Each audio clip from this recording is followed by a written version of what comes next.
Alors aujourd'hui, on se retrouve sur Lightroom et je vais faire un essai avec Topaz Photo AI justement, avec l'interface de Lightroom. Je vais vous montrer un petit workflow que vous pouvez utiliser justement avec ces deux logiciels. Et là, vous allez voir que bon, je vais sélectionner aujourd'hui un petit rapace que j'avais pris une fois en photo.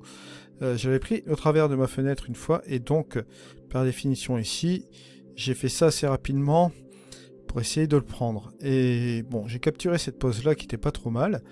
J'avais qui me regardait justement face à face. Je me disais que c'était pas trop mal. Bon, un petit peu bruité bien sûr le fichier.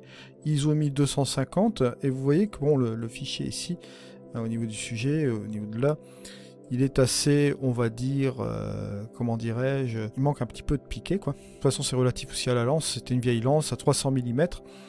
Mais justement, on va regarder ce qu'on peut faire avec ce logiciel ici. Je vais me passer en mode développement. Et là, je ne vais pas faire de correctif. On va simplement rester sur cette image-là. Je vais l'envoyer à Topaz Photo AI, mais en fichier RAW. L'objectif ici, en premier lieu, c'est d'aller dans le fichier. Bon, je suis sur la version PC, vous irez voir l'équivalent sur votre Mac, votre iMac. On va aller ici sur Topaz Photo AI, je vais faire le process Topaz Photo AI. On va arriver, vous allez le voir ici sur l'interface qui arrive ici en miniature juste comme ceci, sera largement suffisant pour traiter le fichier, vous allez voir tout de suite. Alors là, il y a une petite intelligence artificielle qui se fait avec l'autopilote, je vous avais expliqué déjà la dernière fois sur la vidéo en application seule. Si vous n'avez pas vu cette vidéo, je la mets en haut à droite, tiens, vous pourrez aller la regarder aussi à la même occasion. Voilà. Là, vous voyez qu'ici, bon, je vais ressampler cette petite partie-là au niveau de la preview. Vous voyez que là, bon, au niveau du débruitage, si je fais mon avant et mon après, c'est vrai qu'on a vraiment un beau résultat. Ça marche relativement bien, comme vous pouvez le voir ici. On pourrait aussi ajouter un petit peu de netteté aussi par la même occasion. Là, ce que je peux faire, de toute façon, c'est sélectionner aussi le sujet. Si je veux rajouter de la netteté avec Sharpen qui est juste en dessous, il faut que je sélectionne mon sujet. Mais là, vous allez le voir ici, je vais me mettre en fit, voilà. Le masque, bon, c'est pas vraiment ce qu'il y a de plus terrible ici, donc on va se mettre directement en portrait. Vous allez voir ici. Et là, vous allez voir qu'il va me sélectionner ici mon rapace qui est là, voilà, qui est juste ici. Alors, je peux régler la sensibilité, juste ici. Mais vous voyez que le masque se règle, mais on va dire de manière grossière, comme vous voyez là. On peut régler même la transition, vous allez voir juste ici, on va avoir un effet de transition ici, qui va être un petit peu plus gentil au niveau de mon masque, et juste comme ceci. Mais là, c'est pas le but, je ne vais pas sélectionner le sujet, donc je vais faire Done ici comme ceci. Je ne prends pas le... Vous voyez, on a cette espèce de masque qui a été construit ici, mais bon, c'est pas là-dessus que je vais me baser. Au niveau du débruitage, ce que je peux faire, bon, je vais me mettre en preview ici. Je vais me mettre en preview ici 100%, voilà. On peut mettre aussi également une séparation pour voir la différence avant-après. Ça peut être pratique aussi. Ce que je vais faire, donc, c'est activer le Sharpen, donc la netteté. On va ici appliquer le Sharpen en lance blur, voilà. Et ce que je vais faire tout de suite, c'est enlever le sujet uniquement. On va mettre ça sur toute l'image. Et là, vous allez voir que là, ici, vous voyez au niveau de la netteté, c'est assez incroyable. Si je fais mon avant et mon après, vous voyez que là, on a débruité, on a appliqué aussi avec de la netteté aussi en même temps. Regardez ça. Regardez là.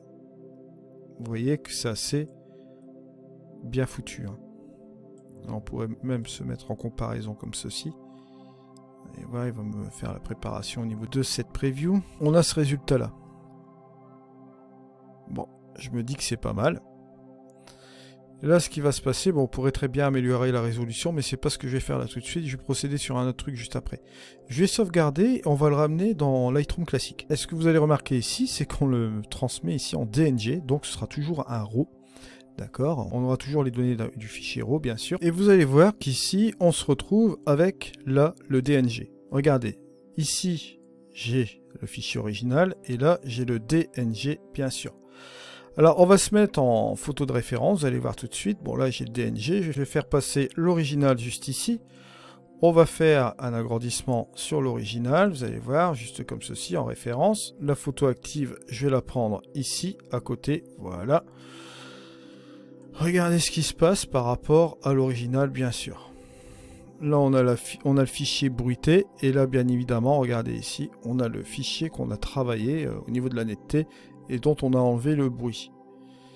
Vous voyez un petit peu cette netteté-là, c'est quand même relativement incroyable. Si je viens ici au niveau de ces choses-là, on récupère même de la netteté ici au niveau des yeux. Regardez, c'est quand même assez incroyable. Je vais revenir ici en arrière. Regardez, je vais reprendre ça comme ça. On voit clairement que si on passe en mode normal ici, je vais revenir sur le DNG. Vous voyez que là, on a vraiment des choses relativement intéressantes sur la photo que vous voyez là. Alors bien sûr, ce que je vais faire quelques petites modifications. C'est toujours un DNG, donc je peux faire les modifications comme sur mon fichier RAW. Je vais modifier ma balance des blancs. Vous voyez qu'elle sera un petit peu plus correcte comme ceci. Je vais un peu balancer un peu mes ombres. Je vais baisser un peu ma haute lumière, mais légèrement. Et ce que je vais faire aussi tout de suite, c'est balancer un peu de contraste un peu sur l'image pour avoir un petit peu plus de présence, pourquoi pas. Et ce que je vais faire, c'est que je vais tout simplement ici recadrer ma photo. Voilà, on va venir juste là, pourquoi pas. Et on pourrait très bien venir juste là. Je vais reprendre ma grille. Je vais me mettre là. Et on va centrer comme ça. Vous voyez que là, bon, on a ce truc là, mais là on a perdu de la résolution bien sûr.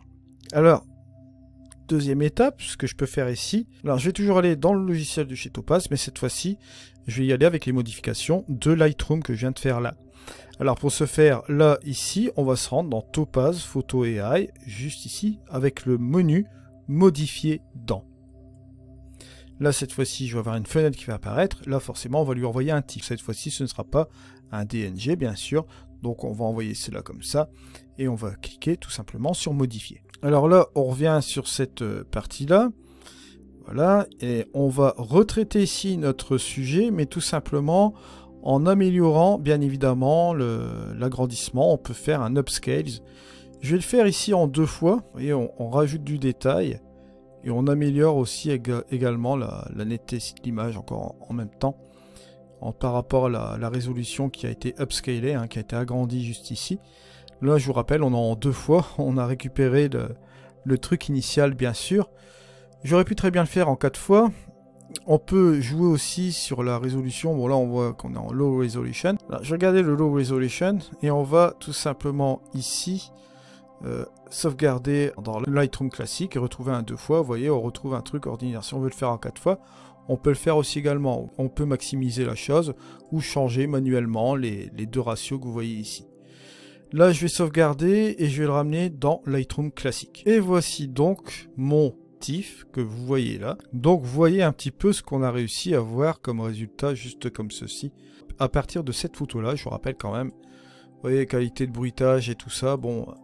et un petit peu ce truc là, on a réussi à faire ce résultat là, comme vous le voyez là, juste comme cela. Bon là, pour être un petit peu plus cohérent, comme on a augmenté la résolution, on va se mettre, bien sûr, on va se mettre ici à 50%, voilà, juste comme cela, ce qui est quand même assez incroyable. Vous voyez, on a vraiment fait un truc qui marche super bien ici, par rapport à ce logiciel là. Vous voyez un peu le travail qu'on peut faire. C'est une espèce de workflow que je voulais vous faire voir aujourd'hui.